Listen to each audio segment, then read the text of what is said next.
The Nectar of Devotion by His Divine Grace, A.C. Bhaktivedanta Swami, Prabhupāda. Chapter 15. Spontaneous Devotional Service. The examples of spontaneous devotional service can be easily seen in Krishna's direct associates in Vrindavan. The spontaneous dealings of the residents of Vrindavan in relationship with Krishna are called Raganuga. These beings don't have to learn anything about devotional service. They are already perfect in all regulative principles and have achieved the spontaneous loving service of the Supreme Personality of Godhead. For example, the cowherd boys who are playing with Krishna do not have to learn by austerities or penances or yogic practice how to play with him. They have passed all tests of regulative principles in their previous lives, and as a result, they are now elevated to the position of direct association with Krishna as his dear friends. Their spontaneous attitude is called Raganuga Bhakti. Sri Rupa Goswami has defined Raganuga Bhakti as spontaneous attraction for something while completely absorbed in thoughts of it, with an intense desire of love. Devotional service executed with such feelings of spontaneous love is called Raganuga Bhakti. Devotional service under the heading of Raganuga can be further divided into two categories. One category is called sensuous attraction, and the other is called relationship. In this connection, there is a statement by Narada Muni to Yudhisthira in the 7th canto, 1st chapter, 29th verse of the Śrīmad-Bhāgavatam. There, Narada says, "My dear king, there are many devotees who first become attracted to the personality of Godhead for purposes of sense gratification, from being envious of him, out of fear of him, or from desiring to associate affectionately with him. Ultimately, these attractions become freed from all material contamination, and gradually the worshipper develops spiritual love and achieves that ultimate goal of life, which is desired by the pure devotee." The gopis may be considered to be examples of spontaneous love and sensual attraction. The gopis are young girls, and Krishna is a young boy. Superficially, it seems that the gopis are attracted to Krishna on grounds of sex. Similarly, King Kamsa was attracted to Krishna because of fearfulness. Kamsa was always fearful of Krishna because it had been foretold that his sister's son, Krishna, would kill him. Shishupal was also always envious of Krishna. And the descendants of King Yadu, due to their family relationship with Krishna, are always thinking of him as one of their members. All of these different kinds of devotees have a spontaneous attraction for Krishna in different categories, and they achieve the same desired goal of life. The attraction of the gopis for Krishna and the affection of the members of the Yadu dynasty are both accepted as spontaneous or Raganuga. The attraction of Kamsa to Krishna in fearfulness and the attraction of Shishupal in enviousness are not accepted as devotional service, however, because their attitudes are not favorable. Devotional service should be executed only in a favorable frame of mind. Therefore, according to Srila Rupa Goswami, such attractions are not considered to be in devotional service. Again, he analyzes the affection of the Yadus. If it is on the platform of friendship, then it is spontaneous love. But if it is on the platform of regulative principles, then it is not. And only when affection comes to the platform of spontaneous love is it counted in the category of pure devotional service. There may be some difficulty in understanding that both the gopis and Kamsa achieved the same goal, so this point should be clearly understood, because the attitudes of Kamsa and Shishupal were different from that of the gopis.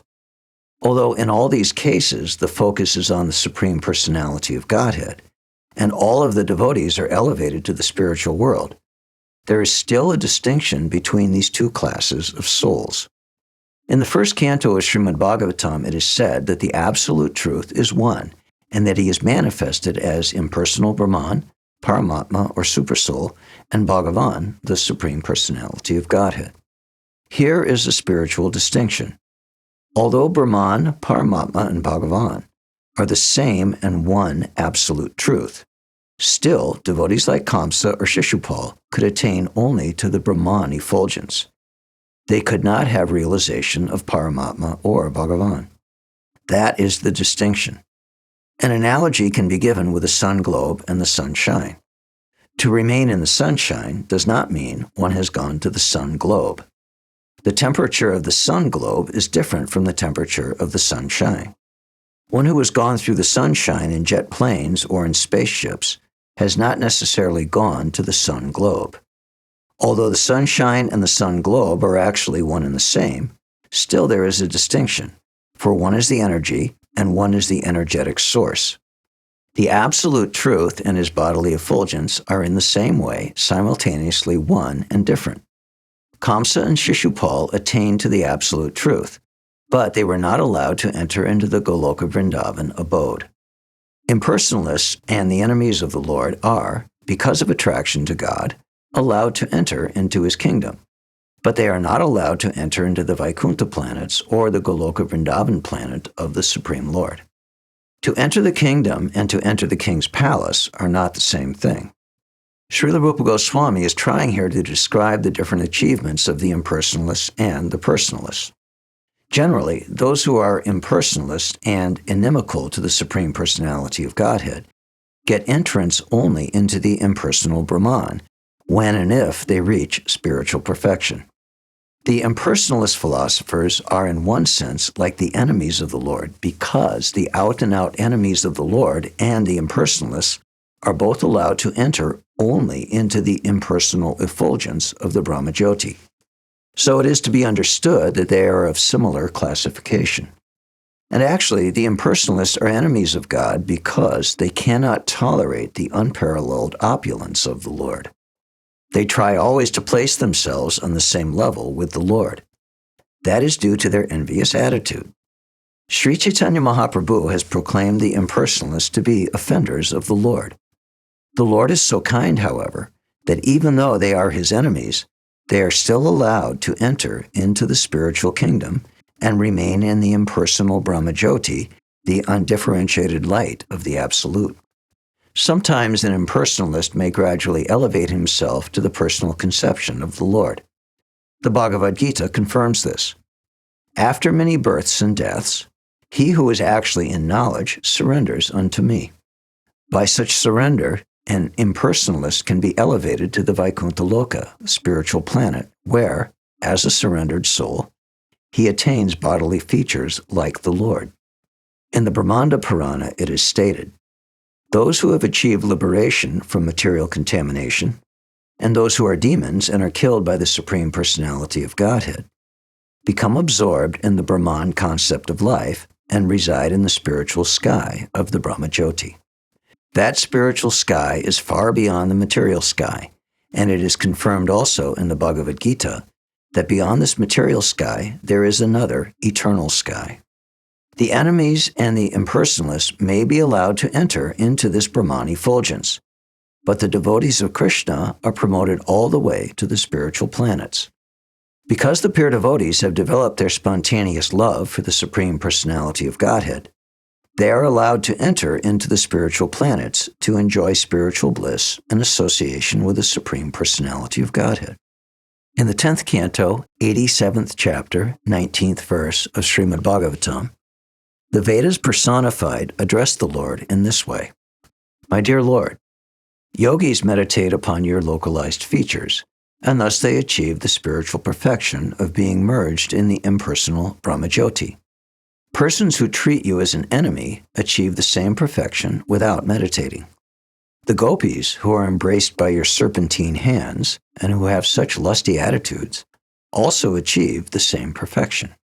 And as far as we are concerned, being different demigods in charge of the different parts of Vedic knowledge, we are always following in the footsteps of the gopis.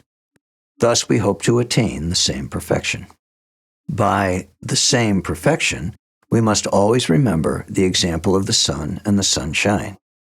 Those who are impersonalists can merge into the sunshine-like Brahmajyoti, whereas those who are in love with the Supreme Person enter into the supreme abode of the Lord, Goloka Vrindavan. The lusty attitude of the gopis does not refer to any sort of sex indulgence. Srila Rupa Goswami explains that this lusty desire refers to the devotee's particular attitude of association with Krishna. Every devotee in his perfectional stage has a spontaneous attraction to the Lord. This attraction is sometimes called the lusty desire of the devotee. The lust is the devotee's excessive desire to serve the Lord in a particular capacity. Such desire may seem to be a desire for enjoying the Lord, but actually the endeavor is to serve the Lord in that capacity. For example, a devotee may be desiring to associate with the Personality of Godhead as his cowherd friend. He will want to serve the Lord by assisting him in controlling the cows in the pasturing ground.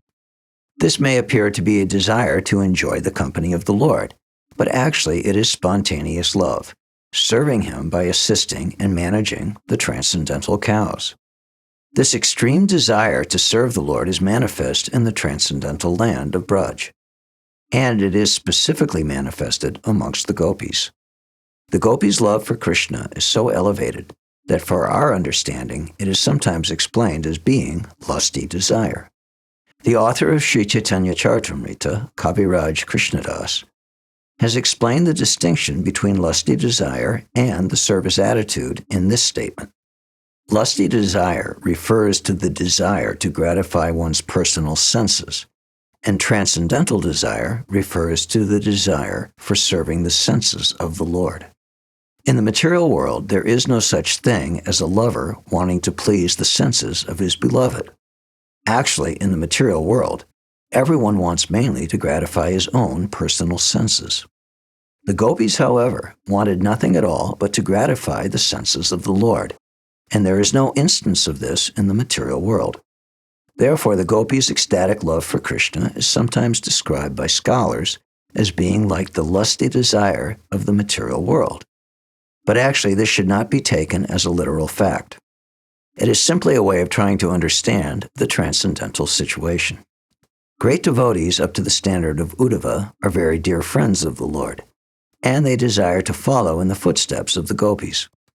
So the gopis' love for Krishna is certainly not material, lusty desire. Otherwise, how could Uddhava aspire to follow in their footsteps?